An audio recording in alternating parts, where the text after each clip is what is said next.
Welcome to SCP Foundation Database. I am the AI assistant. Please pick a file. Opening file. File open. Item hashtag, SCP-001. Object class, Keter safe. Special containment procedures. Following the recent investigations of Dr. Robert Montauk, no action is currently needed to contain SCP-001. It is functionally self-containing, and any Foundation interference may harm or alter its containment irreversibly. No Foundation personnel are to engage with any new matters related to SCP-001, with the exception of related anomalies already in Foundation containment. Description: SCP-001 is an entity ordinarily referred to as the Scarlet King.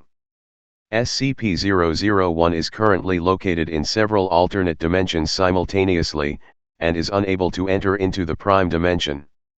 However, it is believed to have been repeatedly attempting entry for a period of several thousand under 300 years. SCP-001's physical, mental, and conceptual properties are unknown to the Foundation. Nevertheless, it continues to assert a strong influence on a number of individuals and events within the Prime Dimension.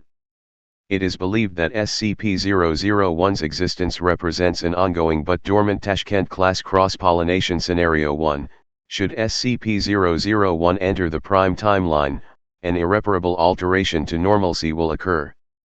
Containment of SCP-001 is a top priority is, however, unnecessary. Any attempt to alter SCP-001's classification or object class will result in immediate dismissal from the O5 Council. References in art and oral tradition to SCP-001 appear across a wide variety of human and non-human cultures across the universe, including in communities which have never previously had any contact with one another. Common descriptions within these traditions are of a red creature of immense size, ordinarily wearing a golden crown or other headdress signifying royalty. Although the names ascribed to SCP-001 vary, the majority contain two elements: a word signifying some form of royalty combined with a word signifying the color red. Cultures which do not have a concept of the color red but follow this naming pattern universally use a color analogous to the English concept of the color red. Most personnel, except those working on anomalies related to SCP-001, possess no knowledge of the entity. As part of SCP-2317's containment procedures, Level 4 personnel too are to be informed that SCP-2317 is, in fact, SCP-001. The truth of this is unknown, although it is a hypothesis which has received strong support among several members of the Council. The apparently multidimensional nature of SCP-001, however, renders the possibility of SCP-2317 being anything more than a single aspect of SCP-001 unlikely. It is unknown when SCP-001 was discovered. The loss of several archives concerning the Foundation's origins in the 1889 Snarling coup has prevented a full reconstruction of events, although an investigation shortly following data expunged. A variety of groups dedicated to bringing SCP-001 into the Prime Dimension have existed over the years. The most recent of these has been the Children of the Scarlet King, which was destroyed in a joint GOC-SCP operation in January 2018. Its former leader, Deepesh Spivak, is currently in Foundation custody under the designation POI-3172. Update January 6, 2018, SCP-001 has recently been the subject of an extensive investigation by Dr. Robert Montauk, project lead on SCP-001, SCP-231, and SCP-2317, and deviser of Procedure 110 Montauk. Based on the results of this investigation, SCP-001 has been downgraded to safe following a decision taken by the O5 Council. Upon the request of the former O5-13, a number of documents related to this investigation can be found below, in order to provide context and further information pertaining to this theory.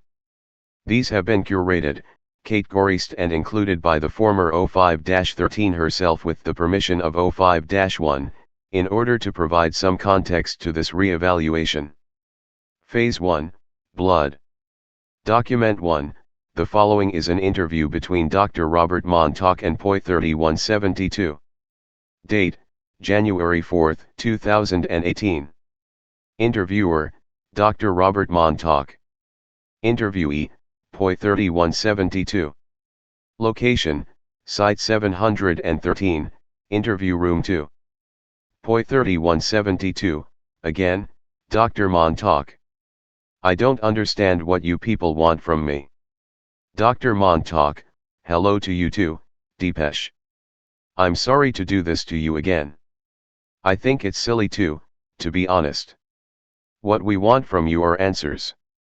POI 3172, it's been, what weeks, months. You've dragged me down here, into one of your interview rooms, and asked me these endless questions. You or one of your lackeys. Dr. Montauk, I'm sorry if you've been made to feel uncomfortable. It wasn't my intention, but it's hard to keep tabs on everything anymore. Have the guards been treating you badly in any way? POI 3172, no. No, not really. I can't really complain. It's just their eyes. They look so dead, so cold. Dr. Montauk, if you like, I can rearrange some personnel and put someone else on your security detail. We're a bit short-staffed around here at the moment, and a lot of our best folks are away. And then there's the paperwork, and the endless oversight. There's been some trouble over with, well, you don't need to know about that. POI 3172, you weren't what I expected, you know.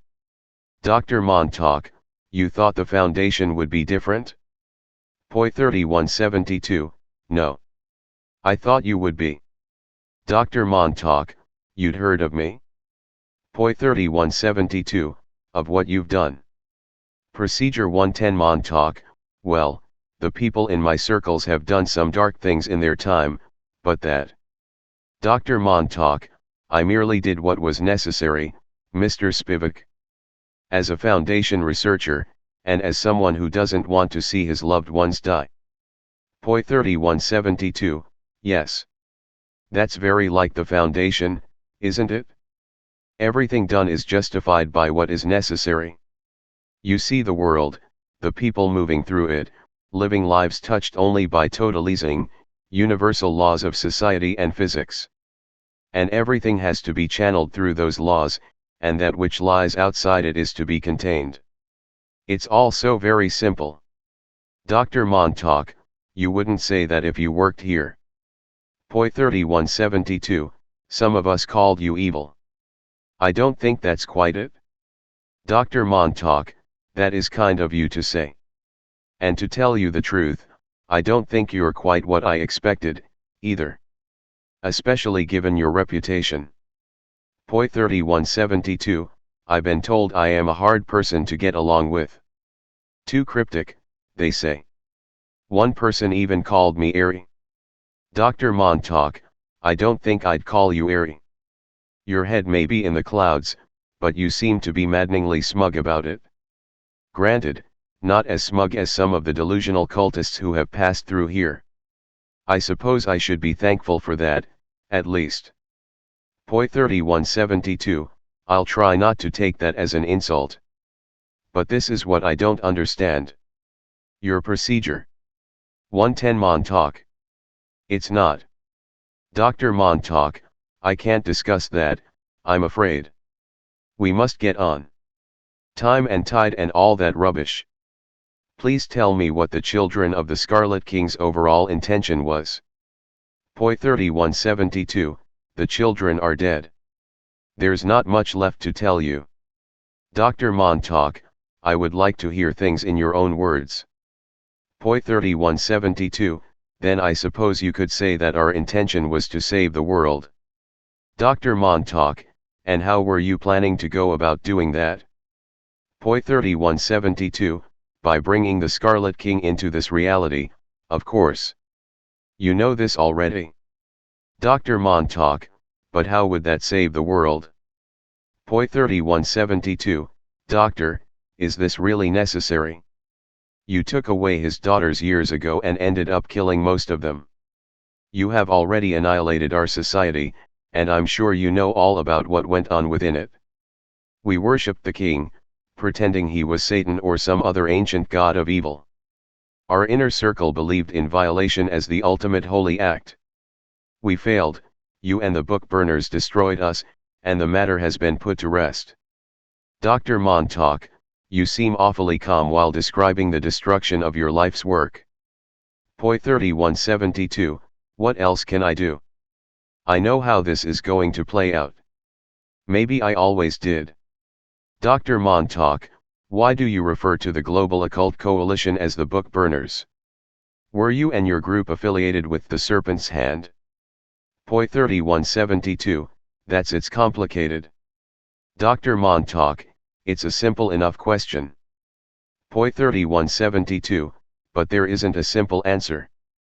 Still, yes, we were affiliated with the Serpent's Hand. Most of us passed through there at one time or another. They will disavow us, of course, if you ask them about us.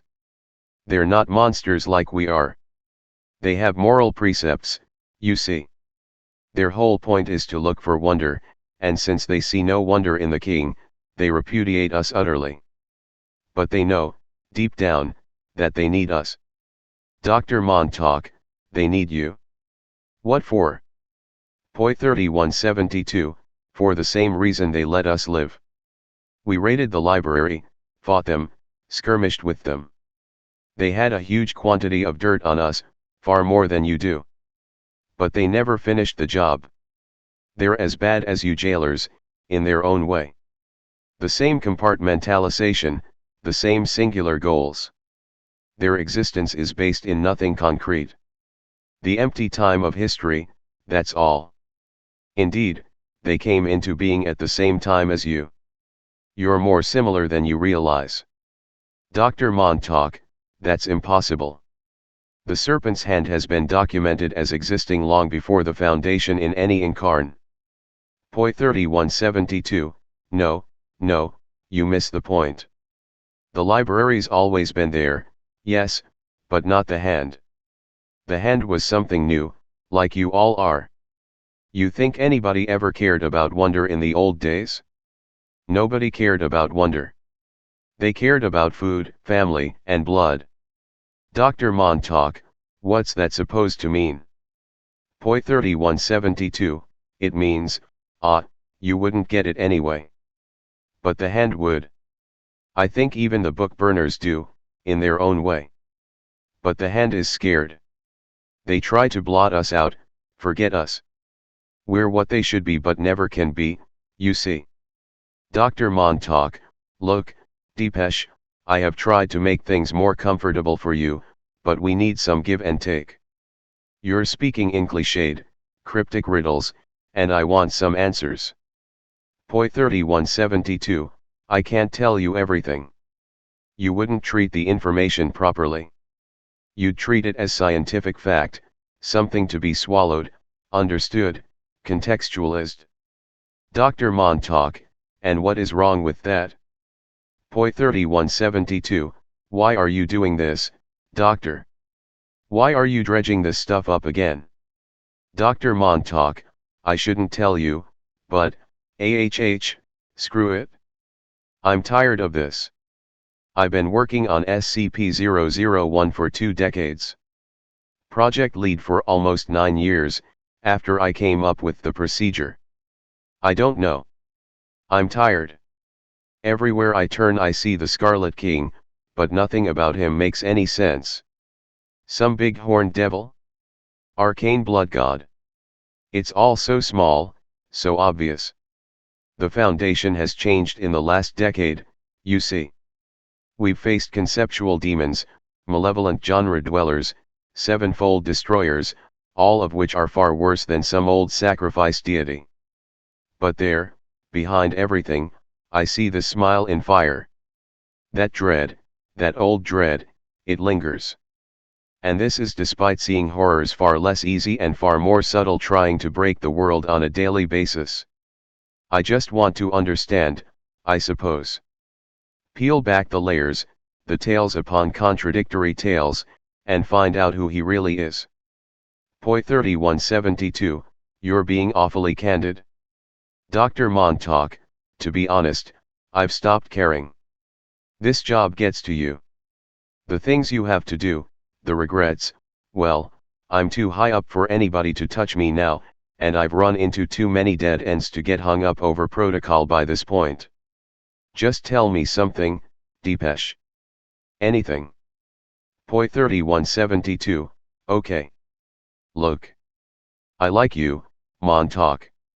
You must be a cold-blooded bastard somewhere in there, or you wouldn't have come up with well. Who am I to judge, eh? I'll tell you where to start. Dr. Montauk, I'm all ears. Poi 3172, there are 3 things to understand about the Scarlet King. 3 laws which, when put together, make up a complete picture.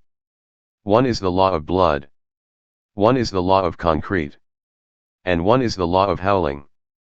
Dr. Montauk, 3 laws, that the king set down for his followers, or that were imposed upon him. Poi 3172, both. The first was his law. The second was somebody else's. And as for the third, well, you'll find out about the third when you've cracked the first 2. Dr. Montauk, very cryptic. Poi 3172, that's all I can tell you for now. You need to learn in the proper way. Dr. Montauk, that's really all you'll give? Poi 3172, that's all. There is a pause for several seconds. Dr. Montauk, all right, Deepesh. Good talking with you, as ever. Document 2, the following is an extract from the memoirs of one Jack Hurst, a defector from the Children of the Scarlet King. Hurst was a high-level reality bender, capable of entering the bodies of humans in the past and experiencing their thoughts and emotions firsthand. The following is a description of what Hurst called the Battle of the Gemelith, purportedly a battle between SCP-001 and his followers against a group called the Children of the Urns. Hurst apparently experienced the battle from the perspective of a foot soldier in SCP-001's army. These memoirs were written shortly before Hurst's death in 1976. They were among the first documents consulted by Dr. Montauk during his investigation. The fortress was monumental, made of volcanic rock and jagged iron and built into a vast mountain. Every measurement, every angle was calculated to promote the king's ideology. The steel slats and bars may have seemed to be jutting out in random half-sawn directions, but if you could see the whole then you'd see the symmetry. It was a perfect expression of cosmic order, expressed in endless sevens. It's a tough trip to remember, but bits and pieces come back. We were slaves, I think. We had been taken from a far-off land. The nobility looked down upon us with cruel eyes, but the king didn't care. He rewarded us, and so we were the instruments of his rule. When a village required the justice of the king, we would descend upon them with blood and iron. The villagers feared us, and that felt right to me. But when the horde came, with fire and burning and their cries of freedom, the villagers were still just as scared as they had been of us. That was not the fear of their master, I think, but the fear of anarchy. They didn't know which way to turn. In the end, most betrayed us. Many had had their daughters taken by our master. Old rights. Blood rights. Arcane rights. But we stood upon the battlements, loyal to the last, our hearts bursting with happiness at the rightness of it all. I'm still not sure exactly what was going on, it was all so chaotic, and full of red smoke, but I could feel my host's bloodlust. We stood, and watched, and waited. The sound of rubble and explosions came from across the hill, and the last battle begun. Then something strange happened. My host suddenly felt afraid, and he and I were somewhere else. The sky was not red but black. I was not a slave but part of a conscripted rabble. The peasants looked up at us. They were all starving. They held out their hands, begging, pleading, praying. The wind was their master, and it screamed at them. The horde was coming, but they, too, were starving. Then the scene flickered back, and I was in my host again, under a scarlet sky. The king's voice raged. The rabble of his armies was fleeing to the gates, but they would not open. Our arrows, coated in flame and pitch, flew back again. But the horde was undaunted. In my mind I could see nothing but the fire of the king. I drew my sword. We all drew our swords. We all charged into the fray. And then, as it were, the scene changed again. There were no battlements, only the dark sky and the wind and a more ragged and lonely sky. The peasants pleaded, the nomads laughed, cheered, wept. The wind will rage no more, they said. The two scenes shifted in and out. A red fort bled into a black field. I have ruminated on it a long time, but I think they were the same battle, seen through two different eyes. Or at least the memories of two different battles. The whole thing felt strange, it was not like most of my trips. It was like a half-remembered cacophony, two ideas ripping at each other. There was a timeline showing what really happened, in that blackened wasteland. And there was one that had been made to be true, imposed throughout time on the truth.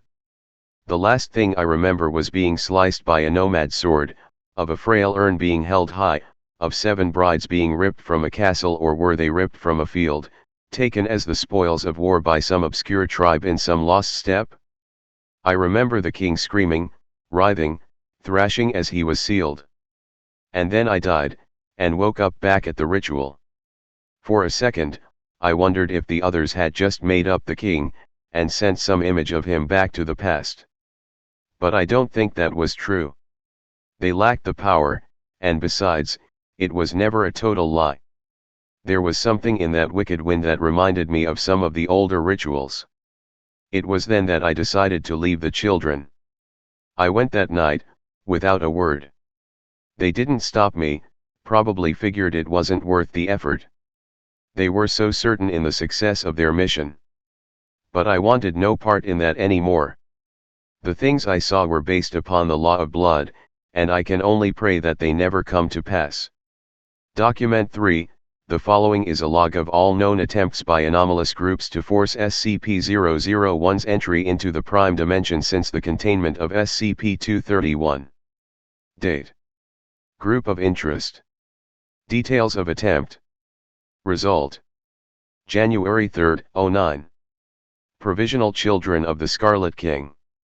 Summoning attempt was performed by the ritual smearing of blood and then the destruction of rubble recovered from the demolition of the Cochrane Gardens housing project complex in St. Louis, Missouri. It is believed that the Children of the Scarlet King manipulated state officials into the demolition over the course of several years, and that this splinter group continued their work as the original Children went into decline. Attempt prevented by a Foundation raid. December 5, 12. Red Guards appeared to be using the blood, bones and spinal fluid of several animals, combined with ritual chanting, to create a portal to SCP-001. A large number of SCP Foundation logos, carved out of bone, were placed around the ritual site in a defensive position. These logos were slightly incorrectly carved. Attempt not detected by any GUI, and came extremely close to success. However, it appears a critical mistake in the words of ritual instead resulted in a large explosive blast, destroyed all of the assembled members of the guards. It remains unknown why the guards apparently wished to invoke Foundation protection for their ceremony. February 7, 14. Global Occult Coalition. Unknown. Unknown, but did not succeed. GOC records pertaining to the incident are missing, with the exception of the name Operation Historical Frontier, with the mission statement to exacerbate tensions of historical time in order to bring forth and destroy a significant occult threat. It is believed that several GOC operatives were killed in the attempt. January 1, 17. Army of the New Dawn. Attempt involved the ritual burning of several calendars adhering to the Gregorian calendar, while members of the group raised up blood-soaked calendars adhering to the Julian, Hijri, and Persian solar systems to an effigy of SCP-001. Attempt prevented by members of the Serpent's Hand. All materials were recovered and taken to the Wanderer's Library. 17/09/17. The Serpent's Hand. Largely unknown, details are unclear, but it is believed it involved the highly selective destruction of particular books within the Wanderer's Library. Attempt was purportedly foiled due to a schism in the group. The resulting casualties severely damaged the library. Phase 2, Concrete. Document 4, the following is an interview between Dr. Robert Montauk and POI 3172. Date, 14/04/2018. Interviewer, Dr. Robert Montauk. Interviewee, POI 3172. Location, Site 713, Interview Room 2. POI 3172, hello again, Robert. Dr. Montauk, hello, Deepesh. I looked up your laws. I am afraid I am none the wiser. POI 3172, you'll get there. What did you find? Dr. Montauk, the law of blood is referenced a few times in quite a few places. But I couldn't find any concrete information. POI 3172, I worried you wouldn't. Dr. Montauk, there was only one source of real use, a description of something called the Battle of the Gemelith, written by a defector from the Children. POI 3172, AHH, Hurst. Yes. I read his memoir once. The only genuine eyewitness of the King's sealing, although a rather unreliable one. Dr. Montauk, how on earth? POI 3172, oh, he embellished. He didn't leave straight away, I stumbled upon some early draft in his things, shortly before he left. I was young back then, and I remember how passionately he argued after his vision. Said we'd got the king all wrong. That he wasn't a demon or a monarch, but that he was a voice on the wind. When I was older, and figured it all out, I was surprised how close he got to a fuller understanding. He just wasn't, quite there. Dr. Montauk, I should have guessed he was a liar. POI 3172, he's not a liar, exactly, just a little lost.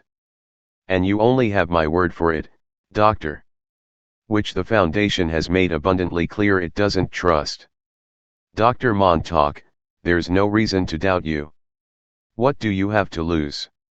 You seem as eager for me to learn the truth as I am. POI 3172, true. And on that note, I have a question, if I may. Dr. Montauk, shoot.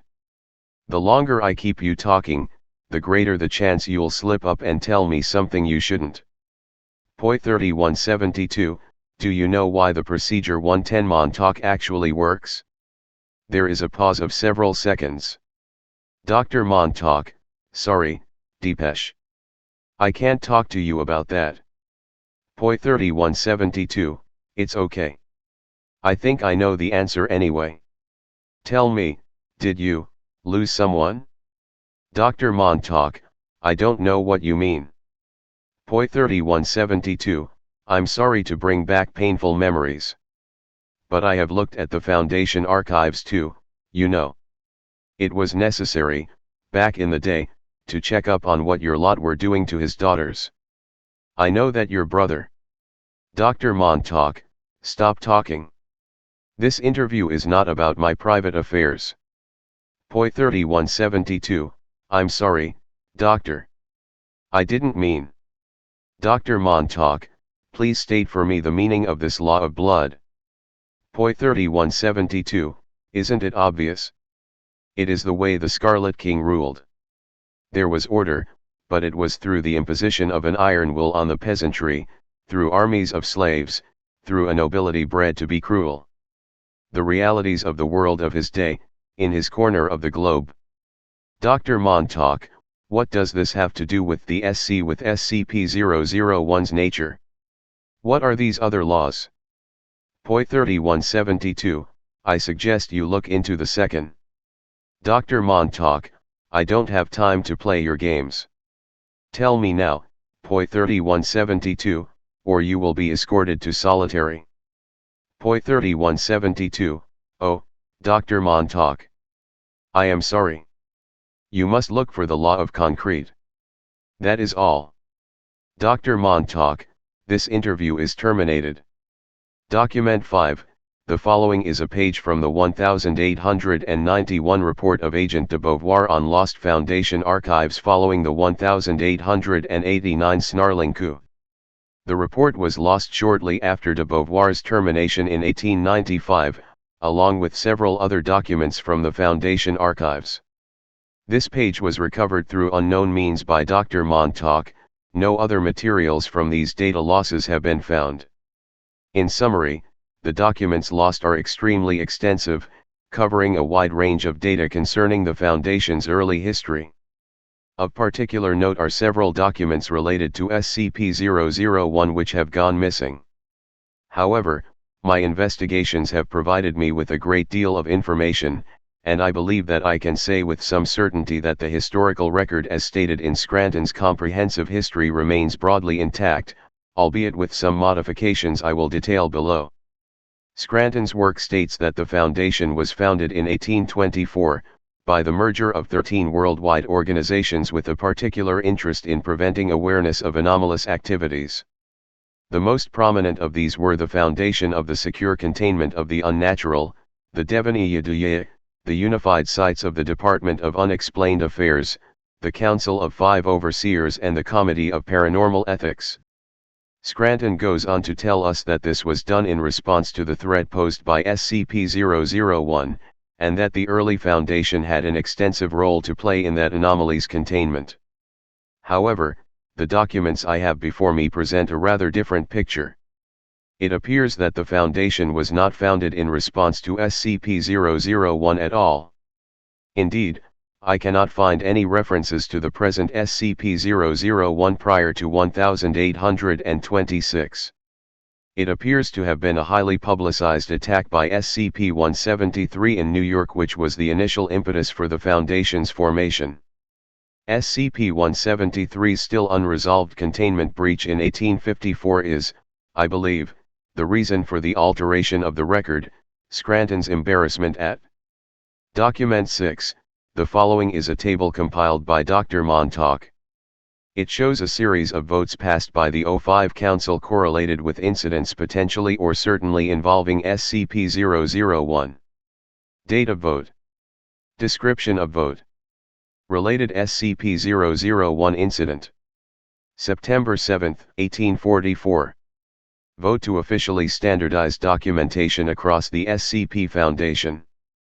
Passed 13-0. A series of hymns devoted to SCP-001 heard outside Site 001. January 2, 1857. Vote to standardize containment procedures for SCP-001. Passed 12-1. All members of the O5 Council reported dreaming of an unidentified man of South Asian origin weeping. September 11, 1895. Vote on the termination of Agent de Beauvoir. Passed 6-5, 2 abstentions.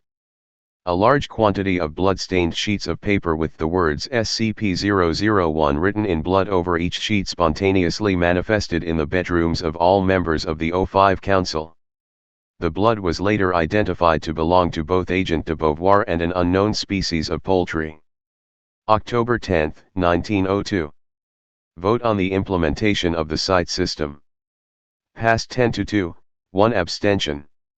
A location in North America saw sudden and unexplained wildfires. Residents reported seeing dragons made of fire and a horned crown appear in the night sky above the area.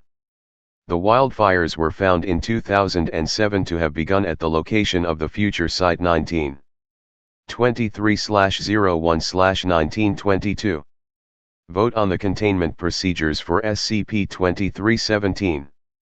Passed 4-3, 6 abstentions. Several cracks appeared in the earth near Containment Area 179. Red smoke was seen pouring out of each crack for 7 minutes, before the cracks abruptly closed. August 2, 2011. Vote to unify the project purviews of SCP-001, SCP-231, and SCP-2317. Passed 10-2, 1 abstention. A series of hymns devoted to SCP-001 heard outside Site-001, interspersed with the sound of laughter. 31/03/2018. Vote on the Object Class reclassification of SCP-2317. Passed 9-4. Several interdimensional rifts open outside Containment Area 179.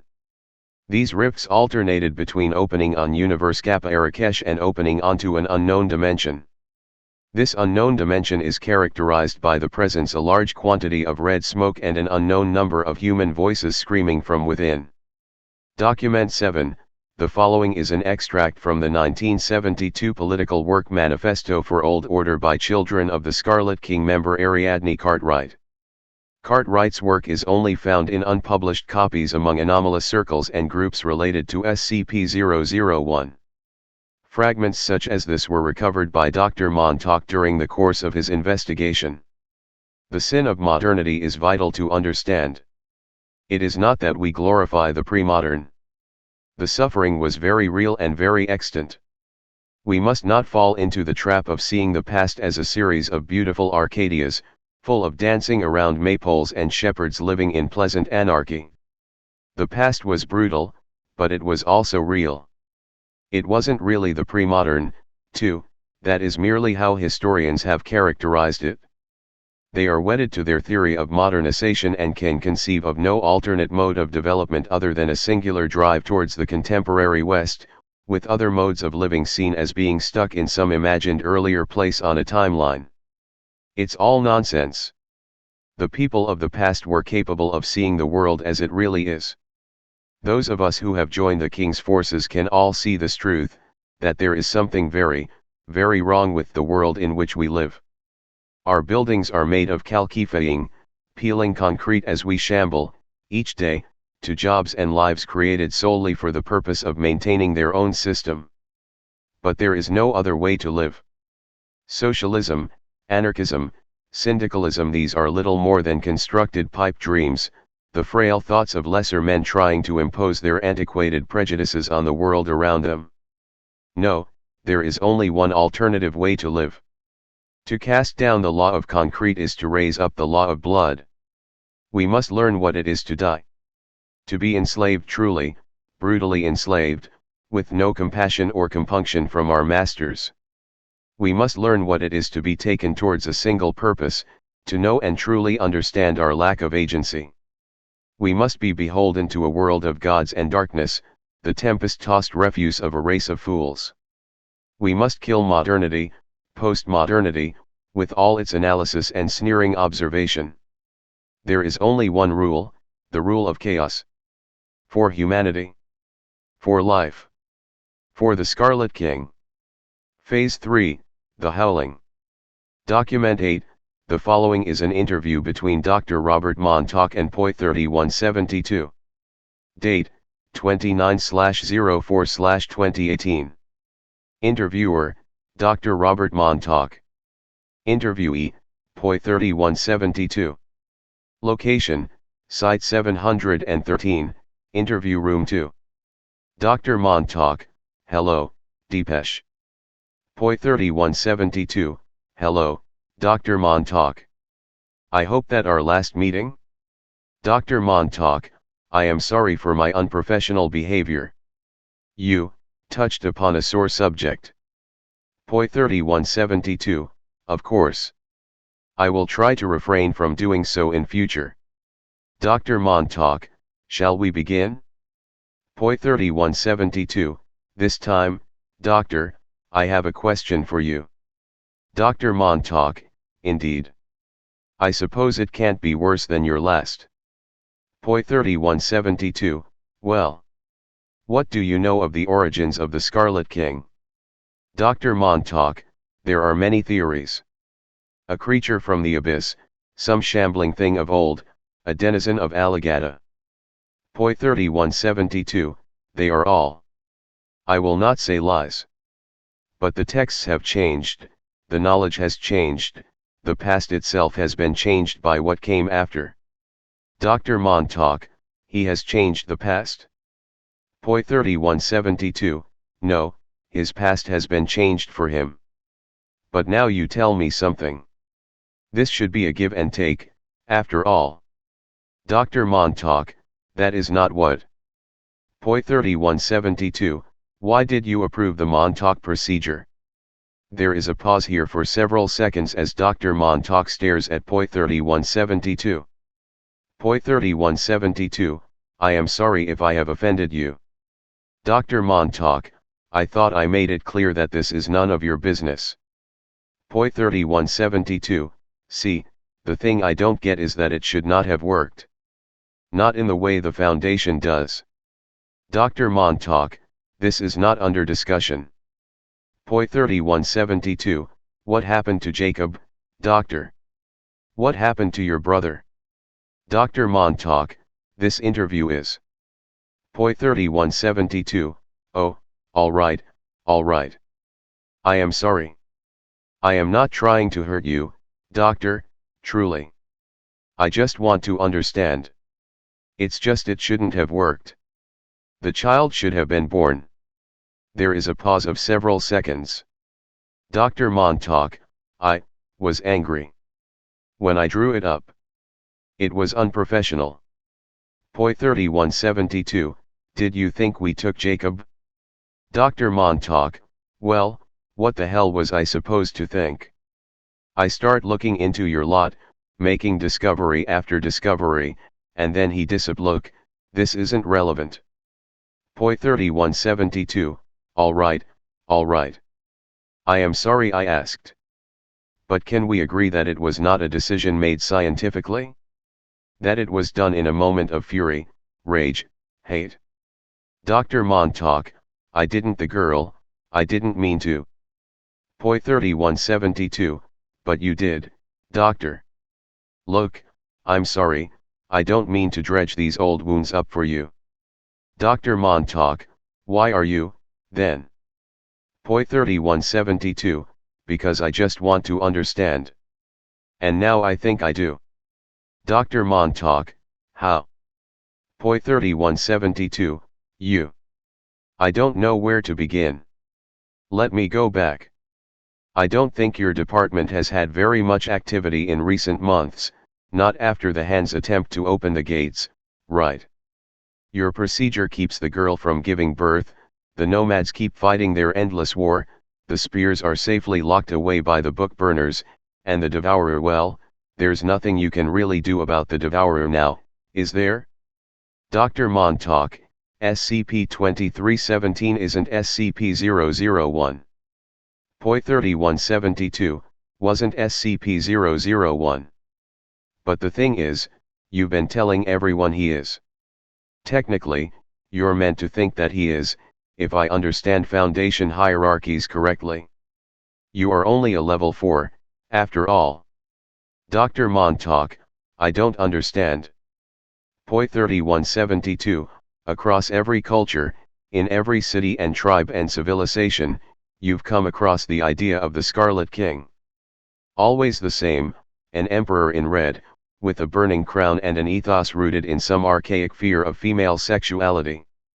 He is always the same, a monster that is all-consuming and terrible, but so understandable. The big bad thing in the dark, full of rape and fire and old blood ritual. Does it never strike you as odd that this is the thing behind the eyes? You faced monsters far grander and more subtle, as you told me yourself. But always there's that lingering fear and knowledge of this hidden but oh so simple thing standing behind it all. Dr. Montauk, you know it strikes me as odd. I told you as much myself. But I also stopped trying to make sense of our world a long time ago. The anomalous does not play by the rules of man. I'm too old to start redefining the universe. Poi 3172, but the thing you don't remember, or don't know, is that this wasn't the only past. The Scarlet King used to be something very different. He wasn't a monarch, and he wasn't always red. He was the whisper on the wind that kept the peasants working, staring up in fear of his righteous famine. He was that inborn knowledge of a world of gods and demons which belied human agency and existed beyond us. He was the cold hunger of a famine that had no rhyme and reason but the cold apathy of a supernatural beyond us. And, given enough belief, he could be the devourer, too. He is a creature of truth. Dr. Montauk, you mean he transformed from one type of deity into another? Point 3172, the Scarlet King is not a deity, Doctor. The Scarlet King is an idea. Dr. Montauk, what? But he's real physical. We've seen. Point 3172, I can't tell you any more. Not yet. Did you find anything out about the law of concrete? Dr. Montauk, no. Not much. I found out that there seems to be a disturbing correlation between the activities of the king's followers and certain decisions made by the council. Point 3172, I see. Dr. Montauk, but there wasn't much else at all. The trail led me to some lost documents, but eventually all I found was a dead end. A document about the Foundation's origins, and some insane old child ranting on about modernity. Point 3172, Cartwright, I presume. That makes sense. Dr. Montauk, you are a maddeningly infuriating person, you know. Why can't you just tell me the stuff properly? Point 3172, I am your prisoner. You did destroy my life's work. Why should I help you? Dr. Montauk, because you're bored. Because you think none of this matters. And because you love tormenting me. Point 3172, I don't, you know. Dr. Montauk, the Scarlet King is an idea? What the hell is that meant to mean? Point 3172, you're close now, Doctor. Close to the truth. I can see it in you. You will understand, and then you'll understand me. Why I did what I did. Why I was a member of the children. I know you're curious. Dr. Montauk, you do seem oddly well adjusted to be a Satan worshipper. Point 3172, be careful, Doctor. The law of the howling may break you. Dr. Montauk, as cryptic as ever, Spivak. All right. Until next time.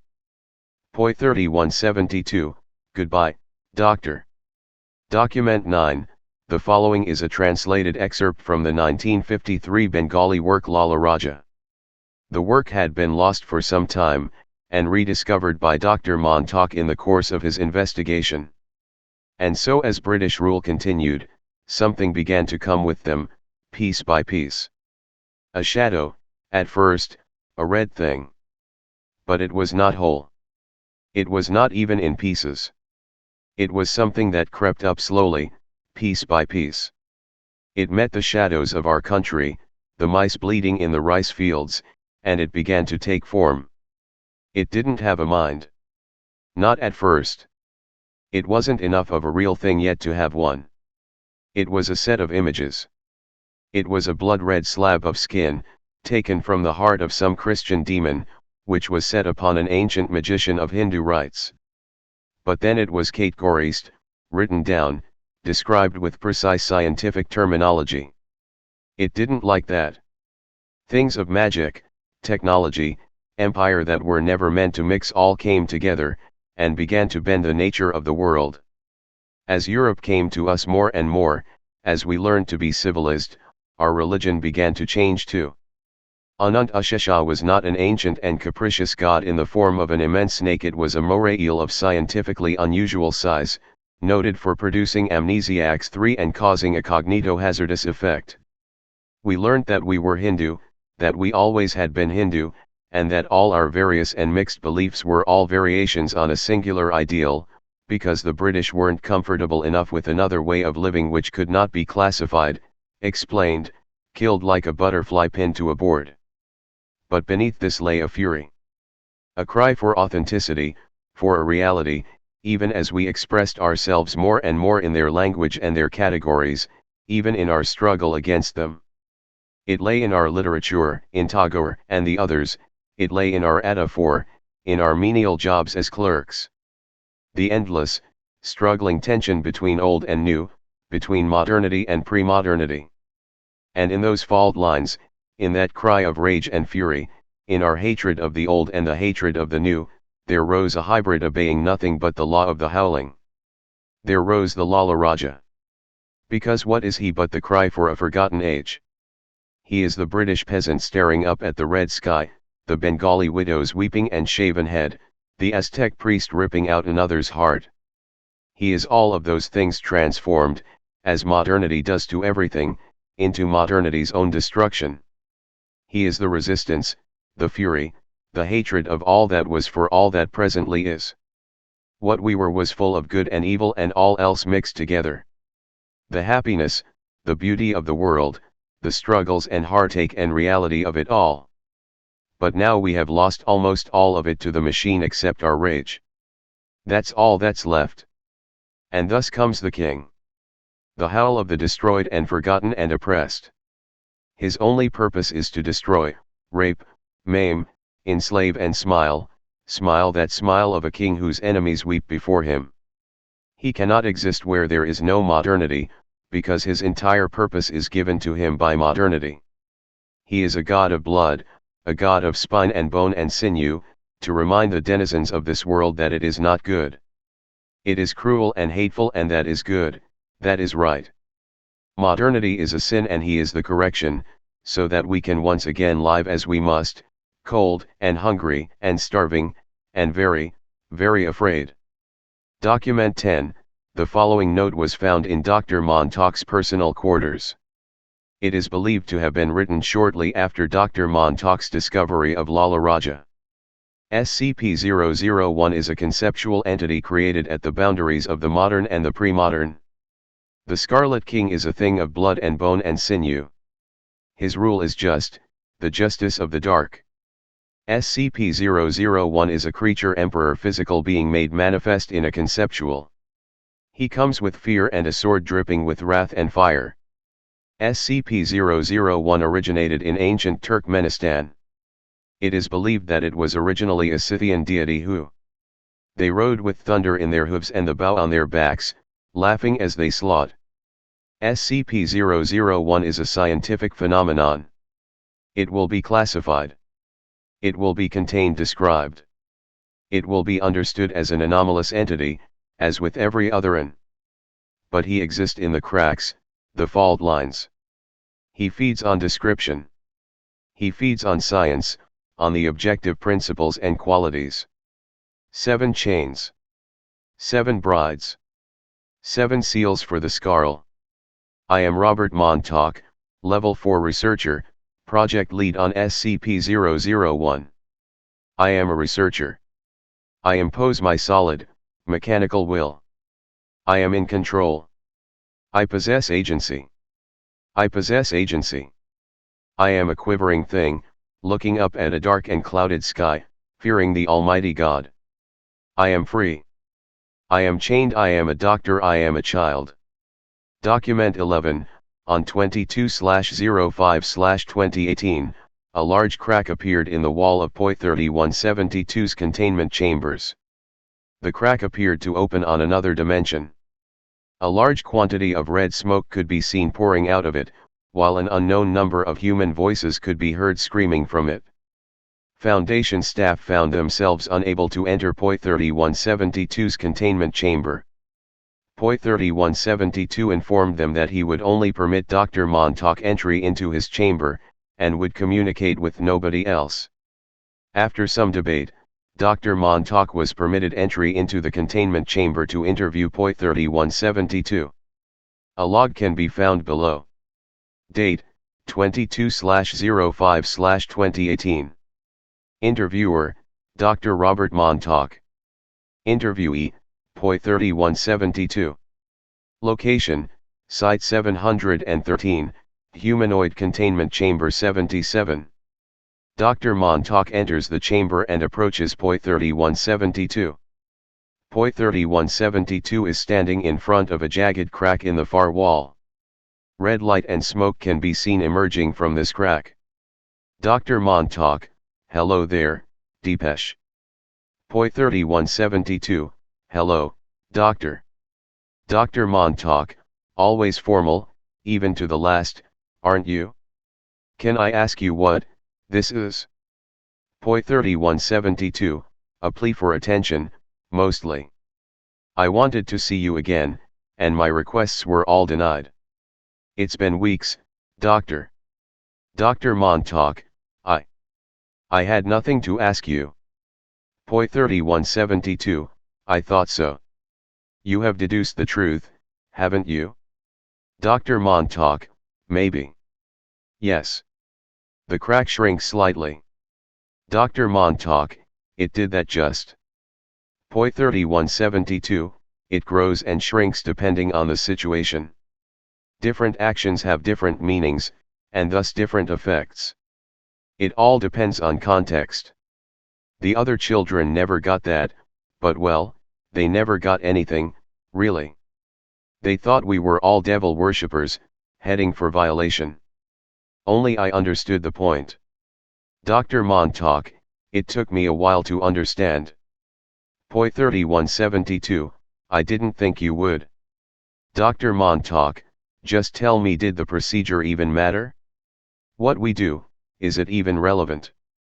Poi 3172, to prevent the birth, it had to be something awful, something evil expressed in pain and rage and fury. That is why it worked. It was never a sincere attempt to formulate a scientific procedure on your part, it was just pure, unadulterated hatred wrapped in a veneer of objectivity.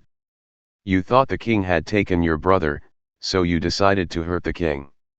You didn't, of course, and what you do each day to that poor girl is little more than mere cruelty. But effective cruelty. The specifics are unimportant, but the intent, that matters for everything. Dr. Montauk, I should stop it? I didn't. Poi 3172, and then what? The Foundation won't get it? They will never understand the law of the howling. Dr. Montauk, if I explain. Poi 3172, they can't imagine it? It's beyond their conception of reality. But you might. So, tell me, Doctor. Do you know why the Scarlet King exists? Dr. Montauk, because modernity and pre-mod. Poi 3172, no. Because the SCP Foundation exists.